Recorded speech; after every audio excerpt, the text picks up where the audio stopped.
Hey guys, David here. Just wanted to give you a quick heads up. If you've been listening to Let's Face the Facts, you're aware that I've been having a couple of technical hiccups with sound quality now that I've been converting over to Skype calls and doing the show by remote. And this show suffers from similar problems.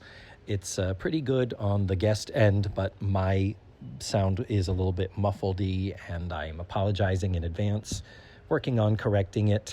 And as always, I appreciate your listening and thank you for being my tutti fruities. And now, on with the show.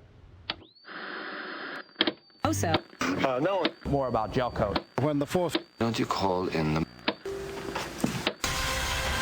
More importantly, he knew what he was talking. My name is David, and I am a talkaholic. Hi, David. Whoa, my name is Matthew, and I am a talkaholic. Hi. Hi, Matthew. Hi, Matthew. Okay, wow. We'll keep working on that. We'll okay. Anyhow, welcome to the show. It's another month. It's another 30 days that we've been sequestered from all of society. This is still the quarantine times during the wonderful COVID-19 pandemic that we are living through and permeates all of the art that is produced at the moment. Wow, we're starting at the bottom, aren't we? We can only go up from here, aren't we? We're talkaholic. Hi, we mess up the opening, and it's like, welcome to hell. This is Jesus. Hi, everybody. Welcome to the Matthew and David Show. yeah, woo! As I like to call it. There we go. Well, whatever you want to call us, and people have called us many, many things over the years, this is another installment of TV Talkaholics, and I think, Matthew, it might qualify as a very special episode, wouldn't you say? Really? We have What makes it so special? we have a guest with us. We invited Oh someone. my God, who? He's on your screen on the Zoom. You got to look on the screen. Oh, I was only looking at me. You can Ladies see and other gentlemen. people on this? We do have a special guest with us today, joining us all the way from the wonderful state of Texas. It is Mr. Paul Padilla, ladies and gentlemen. Oh, I'm honored to be here. Am I your first guest ever, or is That's this correct. like This is the 30 first time seconds? Matthew and I have had a guest Oh, on sweet. TV Talkaholics. Was that believable? Awesome. Yes, I am honored. If that was believable, David has oft told people they were the first. Oh, well, it's been so long right now. I've technically, my virginity has grown back. Road in hell, you had a stamp made. I wish, God, you have no idea how much I wish that were true. So, welcome, Paul. Good to Hey, have thanks. you. I'm really happy to be here. I feel Yes. honored. You are in the Texas. I am in beautiful East Orlando, and Matthew is in beautiful. Where are you, Matthew? I am in beautiful Lake Buena Vista. Mm-hmm. Lovely. But our distance physically cannot prevent us from providing you with a powerhouse of entertainment of another monthly installment of the show. And we're actually going to do something we've been talking about for quite some time. We are going to be discussing Charlotte Ray's book, her autobiography, her memoir, The Facts of My Life. Facts of my life. So, Paul and I had discussed this way back when, that we were going to be listening to the wonderful audiobook of Charlotte Ray's memoir, The Facts of My Life. We thought it'd be fun to do a TV Talkaholics, like a book club meeting. So here we are. We've all read up. We've read the book. Matthew, you're Yeah. What was your favorite book. part, Matthew? Oh my God. I really liked the beginning. And there was a bunch of stuff in the middle that I liked too. Uh-huh. But then, the ending really brought it to a close, I thought. It's really good. Wrap Yeah. that shit up, yeah. That was a really big twist at the end. Did you get a chance to read or listen to the? Yeah, completely. Oh, Okay. Yeah, I'm on board. Woo woo! Let's take this train. So where do Come you on, want to start? Rabbit. What do you want to? What about the Yeah. book? What surprised you? What was interesting to you about the book? Well, I know what my favorite thing was. I'm interested to know what your favorite thing was. My favorite thing. Yeah, because I already know my favorite thing. Okay. Well, let's just start with just throw out some random littler factoids. Let's not go into any of the long stories. 10-4. First things first was that Charlotte raised. She had two sons, and her older son was severely mentally challenged. Was his name Andy? Was that his name? Andy is Andy, yes. Mhm. yes. So she had put, I'm reading a quote here. Autism was still a big mystery to everyone, including people who were supposed to be experts. Andy never really fit any autism diagnosis available at the time. He showed signs of autism, and he was clearly cognitively impaired, as well as epileptic and schizophrenic, including auditory hallucinations. So she said his condition, he was a dual diagnosis, I think is the term they use for that. So he was, I think, to put it mildly, a handful. So it surprised me how much of her life and of the book is her talking about their struggles with raising Andy, with finding care for Andy, with finding doctors or specialists who could work with him to try and improve, and how she worried so much. You think of her when you see her in these series like Car 54, Where Are You? And all these things as being, fun and zany and All in the Family and just the funny comedian that she was. And then then you have to go home and stress about your child, and you have to stress about, all that kind of stuff. And it's amazing. You see what actors can do. You never know what's going on in people's lives. I always say that about people that you work with in a show, I mean, on a daily life, you never know what people are thinking about. So, yeah, that was one thing that I was always amazed that she was able to deliver at work and then go home and raise her children. And deal with that. And there was a time he was in, for lack of a better term, an institution, what was, I think, called a mental hospital of the time. But it was, she was heavily involved. It wasn't like they locked him up and threw away. No, it was heavily involved. And I remember one of the things that she said when they first finally found a doctor to really analyze and look at her son. She said she was so relieved because he told her that he really believed that he was autistic, and she heard artistic. And she was and she was so relieved. She was like, "Oh, good! I'm so glad he's just artistic. Like he's just artistic." And the doctor was like, "No, it's called autism." But she said they didn't know what that was back then.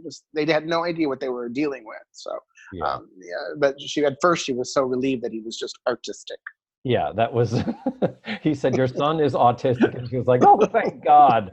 And it's like, don't think you heard me, honey. So yeah, Matthew, what did you think about that? The whole thing about her and her son. Well, I thought a lot about it. Mm-hmm. You had a lot of thoughts and feelings, sir? Yeah, a lot. I thought, I closed the book for a minute and thought about it. Okay. So you actually read the book, that you had the physical book to open and close? Yep. Autographed. She was a dear friend. Wait a minute. Man, I wish I had one of those. No, but first thing that I thought was you don't know what she had just dealt with when they said action. It's amazing that she could do what she did. There's no sign of any angst in her. Oh, no. And the book, I mean, of course, obviously, that was beautifully exemplified in that first opening passage that starts the book. The one, Matthew, Yep. the one where she actually starts it with her walking down the hallway of, that's what I said, of the institution. And saying that she had just gotten a frantic phone call because Andy he was having a fit or, an episode or something, and he had been breaking things and throwing stuff around. And she was like, I think this was the early 70s. I think it was when she was on Sesame Street. So she's like, I got to go back and be the fucking mail lady on Sesame Street. And that is the perfect thing about that was, and she starts the book with that, which I think is fascinating. That it's like the first thing out the gate is there was shit going on, people, and I was dealing with it. Though surprisingly, she doesn't wallow in it. And I will say, you know, Paul, you can confirm this. She spoke of nothing but affection for Andy. You could tell she loved him. Oh yeah. Every breath of her body and soul. When she mentioned having a chubby little baby at home, and even as he got older, when she was talking about, oh, he loved eating and having steak and lobster, and but she even went in to talk about, you know, the things that you have to deal with as a mom of a teenage boy. Like he talked about, you know, masturbation and how she had to kind of deal with that situation with someone who doesn't know that you're not, you know what I mean? I'm just saying, Matthew, relax. But you know, and then, you know, and having to deal with girls, and he had a little girlfriend, and then they'd have to, I think she came over one time to visit for the weekend. And she does talk about at one of it was like a camp or one of the schools Andy went to was in the basement of a church started up by a pastor who had a special needs son himself. And she talks about how he ended up befriending this young girl. I think her name was Rhonda. And they clearly liked each other. And so she was like, he's clearly getting to be that age. And I think they'd like to spend more time together. So she called the girl's mother. Mm-hmm. And they had a conversation, and she was and she said, do you think Rhonda would like to come here for Thanksgiving? You guys can come over and all that. And so she said, I was trying to broach the subject of sex, of, you know, we need to think about how far do they want. Matthew is making lewd and lascivious gestures right now. But what ends up... We've all been in quarantine a very long time, people. That's so good. So, Matthew, here's the fun anecdote, which I'm sure you remember reading yourself. But here's the thing. She really grew to like and be friendly with this girl's mother. And she was such a dear, sweet, warm, compassionate woman. Her name was Edna. And when Charlotte Rae was cast in the role of Mrs. Garrett on Different Strokes, it was one of the directors, I think, who said, okay, well, what are we going to call the maid, the housekeeper? He's like, I had a housekeeper growing up and her name was Mrs. Garrett. So she's Mrs. Garrett. Mrs. Garrett never had a first name until they were developing the character for the spinoff. And when she was working with them, she said, I want her to be named Edna. I want her first name to be that. And she never told them why. But then she later told the woman, she's like, guess what? I named her after you. And the woman was like very, very touched by that. But and I love the story. I mean, I'm sure you've talked about it before, but I love the story how she did the All in the Family thing which I've never seen. I need to see. I mean, I've seen All in the Family, but I don't remember the Tupperware episode that she talks about all the time. And then, you know, Norman Lear was doing Different Strokes. And then she was like, I can't get out of the CBS contract. And he was like, I'll bet you a nickel. She always says that in every interview.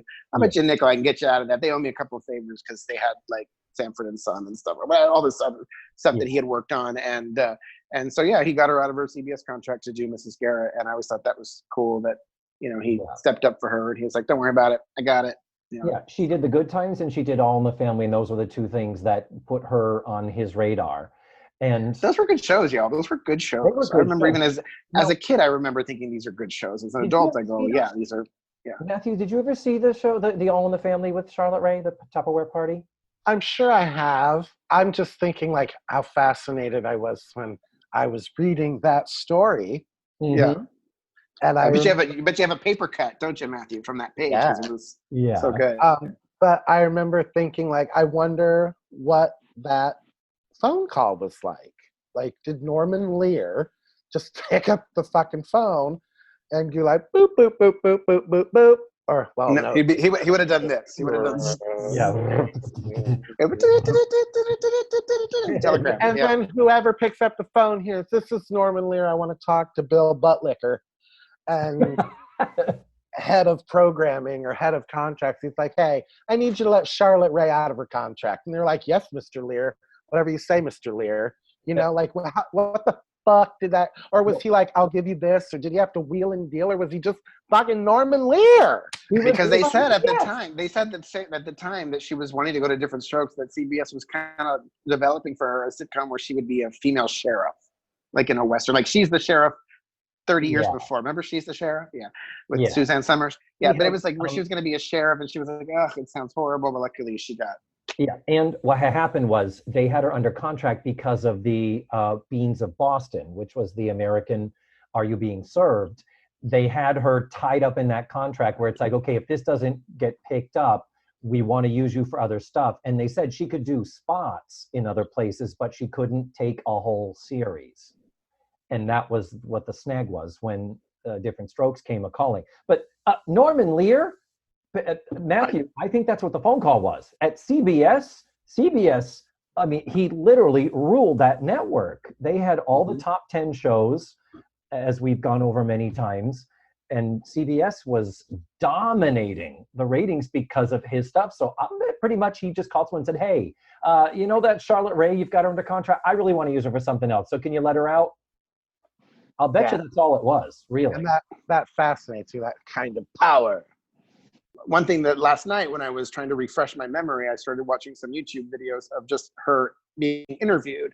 She had mentioned that in that Tupperware episode that Carol O'Connor was not there because he wasn't in the episode because he was holding out for more money in his negotiation. So she didn't even work with him, but she had a great time working with Gene Stapleton. Yeah. Yes, and that's the thing. I believe, I was asking Matthew if he had seen it. I believe at the end of that episode is when Edith gets the phone call saying, Archie is missing. Like where you thought he wasn't, and that other place where you thought he was instead, he's not there. Like, we don't know where he is. And that was the show trying to see if they could do All in the Family without Archie. You can't, because they did the Archie Bunker's place and Archie's place and all that afterwards. It's like, can we do Valerie without Valerie Harper? Wait, they can.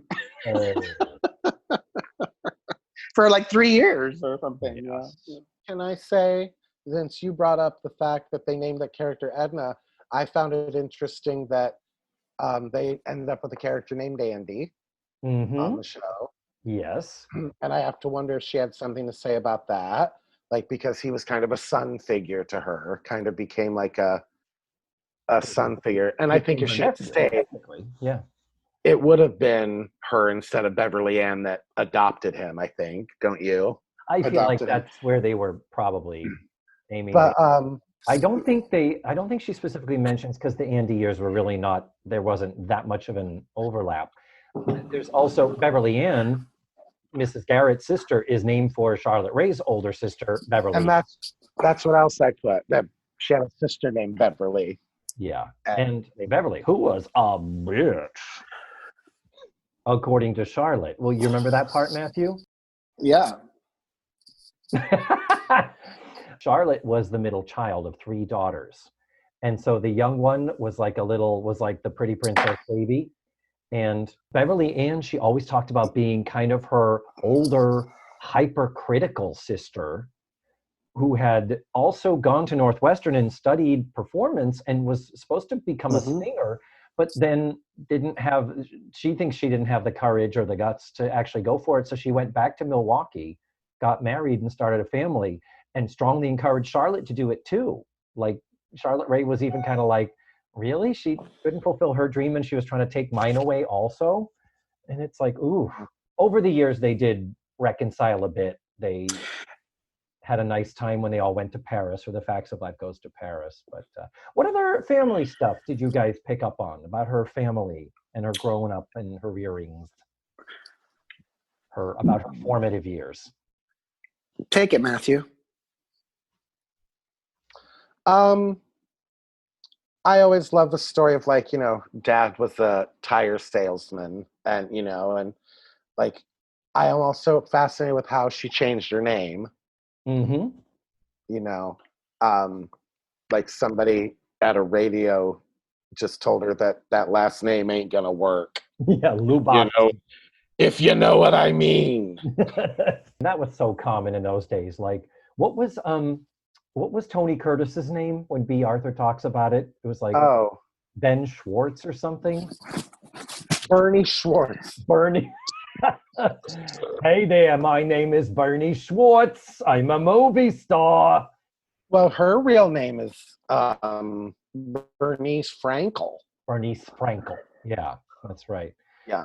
But simply put, Charlotte Lubotsky, they were like, no, that's not good. Do you have a middle name? She's like, Ray. Goes, there it is. You're Charlotte Ray. All of a sudden, you're a wasp.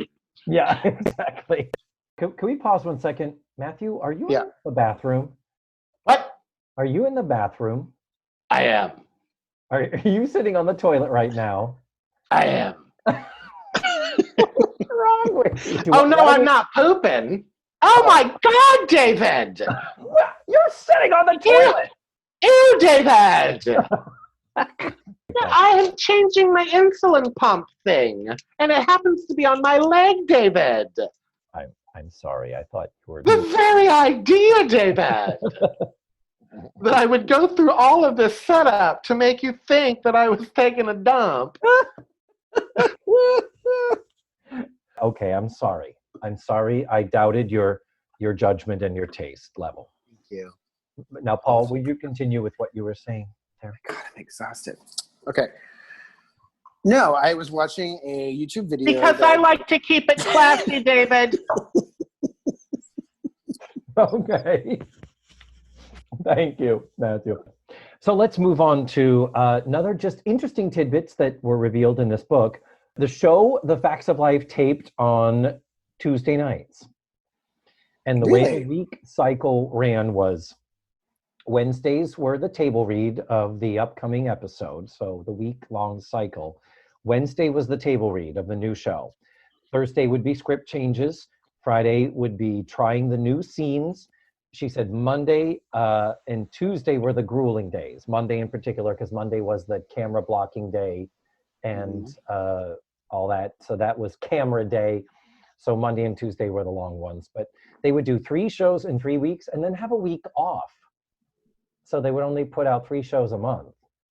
And that was because they started early enough in the season they could keep up with that. But yeah, and that was important to her. I mean, she liked that for her family and for her normalcy of her life, and probably was pretty good for the kids too to be able to have some time. Exactly, because away. Like she said, having a disabled son. And that's the other thing, is that in the days leading up to Different Strokes and The Facts of Life, basically leading up to the California years before she moved out west, she talks about how she turned down so much work because she wanted to be available for her family and she wanted to help out. And thankfully, her husband was a very successful music, what was the term she used? A music producer, music editor. Mm-hmm. He didn't compose per se. That wasn't his main thing, but he did do that. That was, of course, the wonderful, everybody knows as John Strauss. Let's talk about him a little bit, Matthew. Were you surprised about what happened and came to pass with the husband? Oh my gosh. I could not believe it. Were you as shocked as she was to be nudged awake in the middle of the night? Probably more so. I've been nudged awake in the middle of the night, but usually it's met with, you got to get out of here. Yeah. But we're talking to have your husband of 25 years tell you that now that he is sober and going to AA, which he gave her shit for when she got sober, because he still which we haven't talked about, which we need to talk about, but yeah. We got to talk about the sobriety thing too. But anyhow, now he had just completed his 4th step. For those who don't know, the 4th step of the 12-step program is taking a ruthless moral inventory of yourself and of your faults with preparation for going through people you have wronged. And then I think the 5th step is the actual making amends. But when he told his sponsor, I think I'm bisexual. I had a relationship, a brief fling with a boy when I was a teenager. And I went to my parents and asked them to get me with a psychiatrist to fix me. And they did. And I don't think it quite worked, because in recent years, I've been stepping out very rarely on my wife with other men. So the sponsor said, you need to tell your wife now. And it was like middle of the night. She was asleep. And she was woken up with him saying, hey, honey, so funny thing. And then he told her everything. And then, typical man, he rolled over and went to sleep.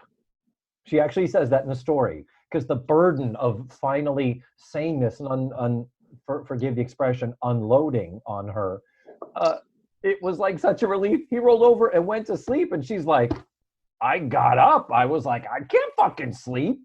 And she ended up calling a friend and waking up this friend and going over to the friend's house, and that eventually they divorced, but they still stayed on very good terms. And thankfully, because Char, even though she was a girl raised in Milwaukee by pretty strict Jewish parents, she was very open-minded, thankfully, and didn't look up on homosexuality as being this awful thing and I gotta keep my kids away from you and shit. Yeah, she was in show business. There was a great interview with her, like I said, on YouTube last night, watching, where she was like in her last 6 months being alive. She was talking to a drag queen at an Actors Fund benefit that she was getting honored at, and she was holding his hand and kissing him and having a great time, and they were just having such a good time. And I remember thinking, that's great. Yeah, so that's the thing with the husband. And then we had another sidebar there about her sobriety and about her drinking. Matthew, do you want to take this and talk a bit about? See, here's the whole thing. It was the 50s. Everybody drank. Mm-hmm. Martinis, not just like a glass of wine. It was like, let's have some martinis. The reason it was called a Harvey Wallbanger, if you know what I mean. Especially in Hollywood. And let's just say it was Cary Grant's favorite drink. Oh, the Harvey Wallbanger? He would bang anything, including the wall. So it's like, I would imagine, and I was thinking, like, how much of a fucking drunk do you have to be to admit you have a problem in that time period? Mm-hmm. You know what I mean? When it just wasn't a thing. You came home, you drank till you went to bed, and then you got up and went to work, came home, drank till you went to bed. Yeah. And it's just, that's how life was, I feel like. Maybe I have a different idea of how the 50s were, but you see those advertisements in Life magazine, they're basically selling alcohol to women and pills to women. Like, help calm your mood during the day. Yeah, have some downers. But I mean, pregnant women had martinis and smoked cigarettes. It was a fine thing to do. So, like, it wasn't even a thing. I want to know, because of that, I want to know how, I want to be a fly on the wall on one of Charlotte Ray's drunken nights. Oh. It's where she said bull feathers. Yeah, exactly. Like, I want to be there. I want to see what forced her at that time period to be like, I need to talk to someone. Yeah. Well, it was in the early 70s. I feel like it was maybe around 71 or 72 when she was working Sesame Street. And it was actually a rap party for Sesame Street that she called and found out where the nearest meeting was to go to her first AA meeting. And she does say, I wondered if I should include this in the book because it's supposed to be Alcoholics Anonymous. But she was like, at my age, I'm thinking it's more important to let people know I've gone through this and I'm in sobriety, I'm in 12-step program. And if it might help somebody, then she's like, it's worth it. But it was, when you think of the early, like being in the 50s, like coming up in the 50s, being in that crowd in New York. Oh, yeah. And then in the 60s, once the 70s hit, somebody once said the 70s were the hangover from the 60s. Yeah, totally was. So the party's over. That sense of, I imagine in the early 70s at that point, getting completely dog-ass pass-out drunk every day. Partially because she and her husband drank together. They were drinking buddies. And it put a strain on her when she quit. And the other thing is that it was her escape and having a special needs child. I mean, that was literally something you could not escape from, and there was just no support or structure to help people with.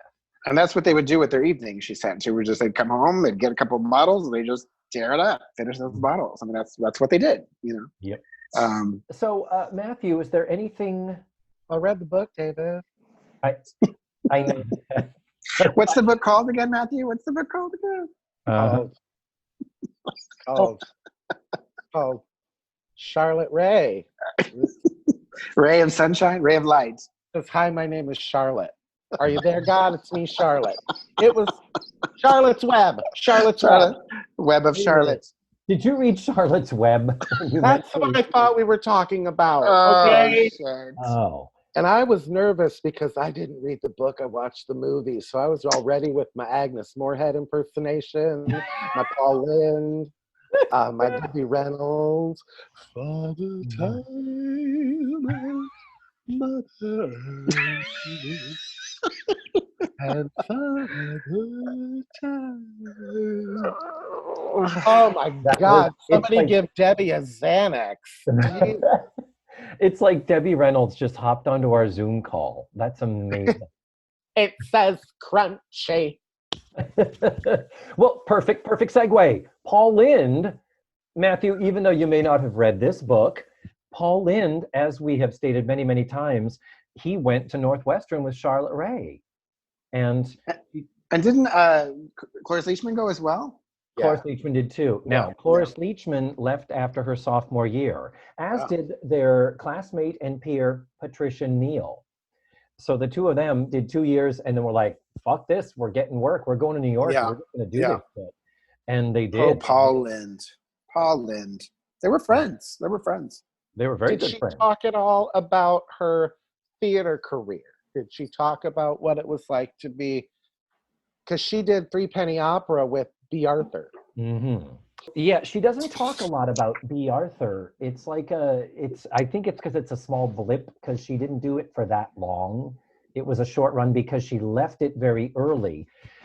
Because when she was already committed to starting to rehearse The Pajama Game for Broadway for George Abbott. And that was opening 2 weeks after Three Penny. So it was like she was going to have to be rehearsing one while performing the other, and her nightclub act was happening later. Yeah. She was exhausted, and I think she wasn't really quite conscious, Matthew, for the whole experience. And then the big, and drunk probably, yes. And then the other thing is that when she did get to, she says the run-through, I'm assuming she means like a dress run-through. The run-through of Pajama Game, she had her script in her hand because she couldn't memorize her lines. And she was so embarrassed. And she says, to this day, I can't believe I was that unprofessional, but I was just at the end of my rope. And then at the end of the rehearsal, they came to her and said, we decided to combine your role with Carol Hamey's role. And of course, this show was a huge Carol Hamey triumph, and that's what made her famous. And so they said, you're welcome to stay in like a tiny role in the chorus and not have a song and just be basically a little nobody peon.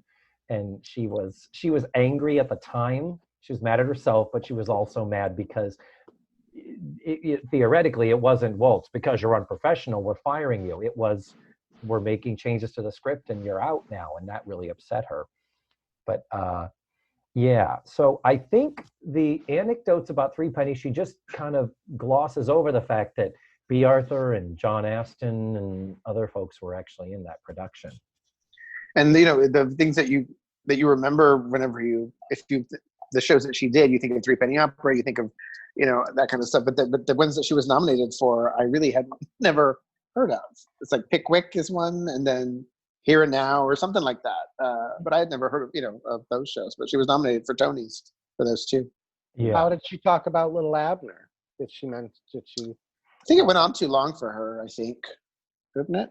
Yeah, she didn't want to do it. It was one of those things that she didn't want to be away from the home and the family. And back in those days when you signed on for a Broadway show, you were touring up and down the coast doing your out-of-town tryouts. So they'd taken her away from the family. So she, and I don't know if she had the other kid at this point, which is her son, Larry, with whom she wrote the book, Larry Strauss. But she talks about, she asked for too much money. She's like, I don't want to do Lil Abner. Thank you for offering. So she said, oh, tell them I'll do it for $750 a week. And the agent, I mean, that's a lot of money now. not in 1956. I mean, fuck. So she said, tell them I'll do it for $750. She says her agent had to say, like, what did you just say, $750? And she said, and unfortunately, they said yes. They offered and agreed and met her rate. So she had to do it. But her big thing was, here's the funny thing. She said, I didn't want to do this cartoon comic strip broad comedy musical. She's like, I was a serious actress. I wanted to be doing Shakespeare and Shaw and Ionesco. Do you know how much money that is in today's, like if somebody had gone to a Broadway show that you were not the star of? Yeah. What is the equivalent number of dollars today? $7,191 a week. Yeah, that was a lot of money. But she does talk about how two people that were her buddies in that production were Edie Adams and Tina Louise. And Tina Louise? Tina Louise was in it. And she said Stubby K made it past her. And she said Julie Newmar, I think, was making more than she was because she was, I think she said Julie Newmar, they always joke, was the best paid because she was making the most per minute because Julie Newmar was barely in it. She like has like a walk across the stage and just look fucking gorgeous moment. And Bern Hoffman, she said it was a jerk. She hated working with him. Yeah, he was kind of a dick. He was Did she give anything? Did she give any reasons? He was always teasing her, mocking her line readings and ridiculing her and just picking on her and teasing her. Yeah. It's like, what the fuck, dude? And she didn't hold back talking about how she did not like it. Yeah. Who would be such a jerk to make fun of Charlotte Ray's line readings? Matthew, I'm feeling attacked. Girls. What do you say? I have no idea what you're talking about. But yeah, so this guy Byrne was a real jerk for mocking Charlotte Ray. And yeah, fuck that guy. So yeah, and when they said good, like either when the run ended or when she left or when he left the production, she actually said, well, it's been interesting working with you, and I hope I never have to do it again. She said it to his fucking face. And she said, thankfully, she never did. Try to think. Oh, another thing. So, Matthew, back to your other Broadway stage credit anecdotes. Yeah. She talks about doing a play called The Beauty Part. Had you ever heard of this show called The Beauty Part? It's a play. It's not a musical. Right. And no, but The Beauty Part was the name of one of my nightclub acts in when I was in Tijuana. But that was before the donkey died. So the main attraction was I could clear a billiard table without using a cue stick. Okay. Well, thank you for that, for sharing. But the thing is, The Beauty Part, I couldn't find it doesn't even have a Wikipedia page. But you do see it like in the Samuel French. It's some sort of a tour de force show for an actor to play multiple crazy roles, and it was written for Bert Lahr. And this was in 1962. This is towards the end of his career. And she said he was difficult. He was always questioning things. He was always being kind of a pain. And they had one scene together. And she noticed he was kind of trying to physically upstage her. And she was like, what the hell? The director actually said to her, he's an old man. You only have one scene with him. Let him have the scene. So she said it ended up that she basically had the scene with him with her back to the audience. So he could do what he did. And she said it was fine. She had other moments in the show. And at the end of it, years later, she overheard someone had said to Bert Lahr, oh, I hear you work with Charlotte Ray or something. And Bert Lahr said, oh yeah, Charlotte Ray, she's a wonderful actress. But it's like, yeah. Also in The Beauty Part on the Broadway, two people with whom she became very close, Larry Hagman, and by the way, nothing but overwhelmingly positive things about what a nice, dear, generous man Larry Hagman and his wife were. So his wife was not a generous man. His wife was a generous, well, you know what I mean. Yeah. And the other is, I think I fucked up, guys. Alice Ghostly. I thought Alice Ghostly went to Northwestern with them. I don't think to hear her talk, I don't think she met Alice Ghostly till 1962 when they did the beauty part. But she said they became her chums and she really enjoyed working with them. But that's a lot of stars for a show that nobody's ever heard of. And here's the thing. There was a newspaper strike that hit just when the show opened. So they couldn't get any press out. There was no ability to put out ads and press and get reviews published. So the show ended up closing way too early. But you are not wrong for looking at that and going, wow, that is weird. So at the same time she was doing the beauty part in 1962, this is also when she was doing Car 54, Where Are You? Because that was filming in New York City. So she would do those during the day and then do the show at night.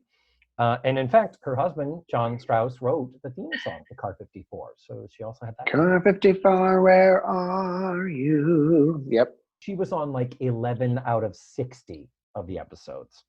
And she almost got to be Matthew. It was down to her and the other actress to play Fanny Bryce's mother in the original Funny Girl on the Bridgeway. Whoever the other actress was, it was like down between her and Charlotte. And Charlotte wanted to do it, and they were trying to negotiate the salary, and then Kennedy was shot.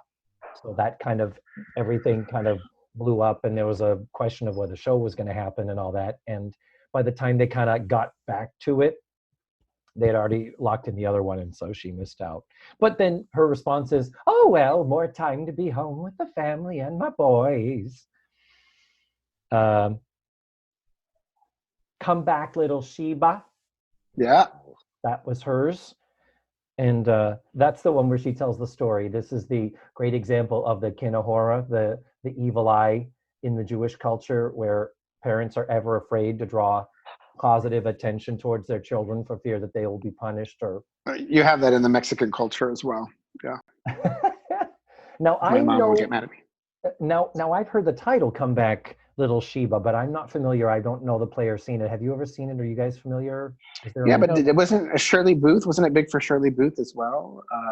That's what it is. Charlotte Ray stepped in for Shirley Booth after Right. Shirley left the original production. That's what it was.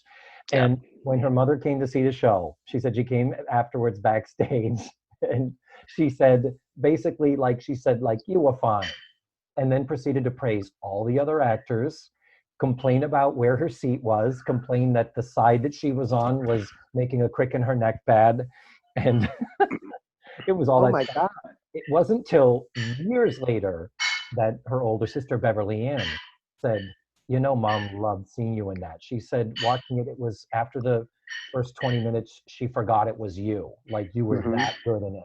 And that's what Mom told. And Charlotte Ray's like, well, she never told me that she thought I was that good.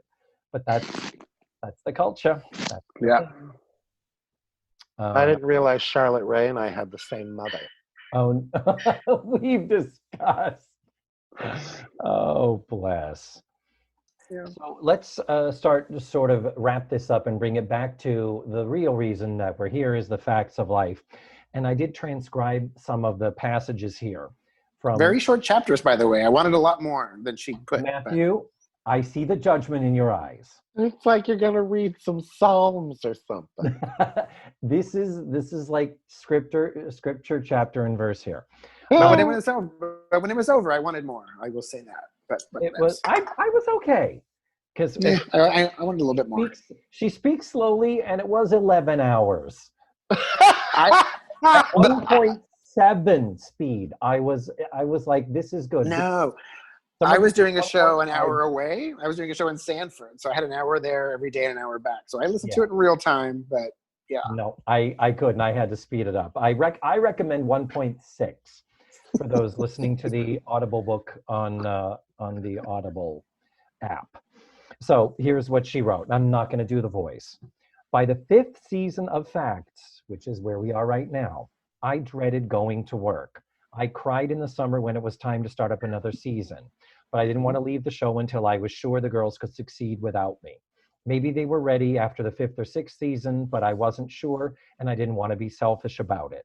Meanwhile, we managed always to do some good work. I worked with whatever the writers and producers gave me, always. Tried to get the most out of every moment. I tried to make every line, every beat, every reaction specific and meaningful. You know what they say, there are no small parts. How ironic for the star of the show to be reciting that. I'm glad I stuck around to work with the girls a little longer. It wasn't always easy. And sometimes I found myself feeling like a patient old horse, but it was worth it. Yeah. I mean, she made the money, but yeah, she said she was not fulfilled anymore, and you know, and was. But how she's being marginalized in her own show. And you can tell in the show, you know, she'd pop in and say a couple things and pop out, pop in and say a couple things, pop out. And then all of a sudden she would go home to visit her sister, and she'd be just calling in for one scene on the phone, and it's just because the older sister was back home in Milwaukee, and then I think the younger one was married with a family in Texas, I want to say. And so now regarding her when she actually did leave, she says, she already had talked about she wanted artistically to do other stuff, which is why she did a PBS movie, Words by Heart. She did The Worst Witch in 1986. Which people love. I've never seen it, but people talk about it all the time. I've seen most of it, but it was a little rough to get through. I got to try again. Well, one of the first things she did was the California company of Into the Woods. Oh, that's right. That was after. Was it after The Worst Witch? Yeah, that was. I thought it was Facts of Life. No, I'm saying it was right after Facts of Life. Didn't she go do Sondheim Into the Woods? Yeah, she did. Yes, absolutely. Yeah. Okay, so I'm going to read another passage here. I needed to do other things, other work and travel, and more time to just sit and enjoy life. More time in my beautiful backyard with the orange blossoms and the birds and Andy's wind chimes. But by then, I knew the girls could carry the show themselves. I really had become expendable. I don't mean that in a bad way. I was proud of the girls. They had really emerged. We were an ensemble cast now. The network and the producers, however, did not believe in my expendability. And I guess they assumed I was holding out for a big payday. And that's what they offered me. And the way she says it, a lot of money to stay. It was tempting, I won't lie about that. My friend, writer Everett Greenbaum, urged me to stay with the show. He said, get every nickel out of it. Mm-hmm. And I understood what he meant. Most of us only have one chance to make the big money, but I'd already made enough. For me, it was never about getting rich. I just wanted to be able to keep my house and afford to plant new flowers every spring and get around in a decent car and travel a little and leave something for Andy and for Larry and his family. I had all that, and no amount of money was worth the pressure and anxiety of a network series. Not anymore, not at 60 years old, with so much left to do in my life. That's awesome. I love that. I love it was a nice little send-off for herself as far as why she was Mrs. Garrett. Yeah. Yeah. So Matthew, what else about what else about the book do you wish you might have read about before we wrap this up? Oh, I would like to see, and they are not on YouTube because I have searched, I would like to see bloopers from the Facts of Life. Oh my God. I totally agree with you. That's one of my things. I like to, when I find a sitcom that I like or a show that I like, I will type in for bloopers on YouTube. Yeah, that's right. They are not out there. There's nothing on the DVD set that I can see. The DVD I think that's a shame. I agree. It would have been fun to see them like laughing and cracking up and putting up. Matthew, you know what? It's been fun. I think we've done it again. I think we have created yet another classic. I think that every single episode of TV Talkaholics is going to go down. It will be like the Golden Girls of podcasts, where each episode is so superlative that you can't determine which is better from the other because they're all just so amazing. Yeah. But yeah, well, let's do our little sign off here. And the book, we highly recommend it. Listen to it. 1.6 speed. Cannot stress that hard enough. Listen to it. It's called The Facts of My Life by Charlotte Ray and Larry Strauss, which is her son. And on that note, we have to say our goodbye and thank you. Well, and if you're not going to read that book and you accidentally just watch the movie of Charlotte's Web, let me highly recommend the original with Debbie Reynolds, not the remake that they did most recently. It's not as good. The Dakota Fanning. Yeah. Julia Roberts as a CGI creepy ass spider face spider. Yeah, not good. It's pretty scary. So can I tell you just one story real quick that I always liked? Sure. My friend Ryan in Los Angeles. I went to school with him in New York, and he moved to Los Angeles. And in the early 2000s, maybe late 90s, the story already, that he did a show with Charlotte Ray in Los Angeles. And she was, it was like just a show that she did. And the picture that he posted upon when she passed away was her in a barrel. She was laughing inside of a barrel. And it's a show that they did together in LA. And he said that he drove her home every day. And she was just so sweet, so young, and he was probably in his 20s. He was probably 24, 25 at the time. And but she would drive her home every night after rehearsals. And at the very, very last performance, he drove her home, and she gave him a card. And inside the card, she just thanked him for listening to her stories and being her friend for the show, and a check for $500 to pay for gas and stuff, because she knew that he was a young, struggling actor in LA. And he just thought it was cool. And he posted about it when she died with the pictures of them, he dropping her off. So anyway, I thought that was really sweet. So I thought that was a nice story, something to have, That's delightful. Part of Charlotte. No, she definitely, you can tell that she's one of the good eggs. She's one of the generous people and all that. So thanks, guys, for allowing me to be a part of your television-aholics. Television-aholics, sure, we'll go with that. Thank you, Paul, so much for being our guest, and thank you for talking about the book. And it's been fun. It's been great seeing your face again. And instead of our normal send-off, I'm thinking maybe a better ending finale to the episode. I think we need to hear some more of Debbie Reynolds and Charlotte's Web. I think we need to hear some more Debbie Reynolds, and we'll sign off on this. Watch Mother Earth and Father Time. Mother Earth and